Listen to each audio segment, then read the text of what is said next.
when we get into double move variations. So this is kind of where it gets into a little bit of fun, where you can tweak some of the route combinations that you have already and then add just a double move component, but still falls within that same teaching progression for the quarterback. So this progression is what we call gobble, and gobble for us is a certain route. It's just a double move. And so defensive coaches are really smart out there, and they know when your, stop routes are going to get thrown, your posts are going to get thrown. So double moves, I think, is really important to have. And so we want to make sure that they're not their own standalone play. So for us, gobble falls into this stoplight progression where the quarterback's going to have a yes, no to the field.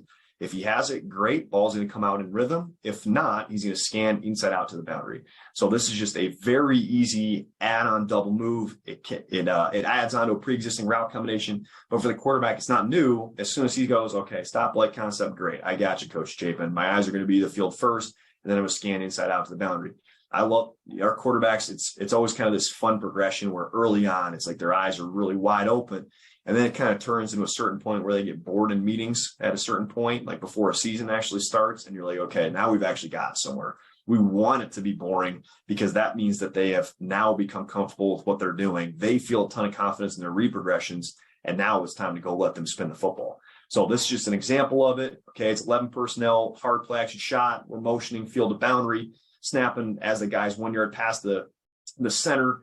We kind of fumbled the snap here, but there should be a play action component to it, but it's just double move to the field. And this is a little bit different. And going back to that initial drawing of exit, this is where, okay, middle close defense, he has the opportunity to run up that near hash. But for the QBs, he knows, okay, it's my yes, no to the field.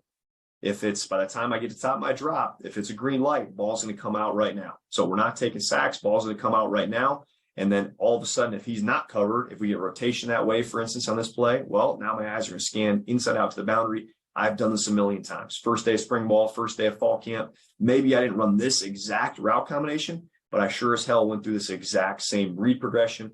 I know the spacing. I know the rhythm. I can feel really, really comfortable and throw the football with a ton of conviction. So as a coach, then you can tweak some of the parts on the perimeter, but for the quarterbacks, they don't really feel some of those changes. They feel like it's the same progression they've been learning over time.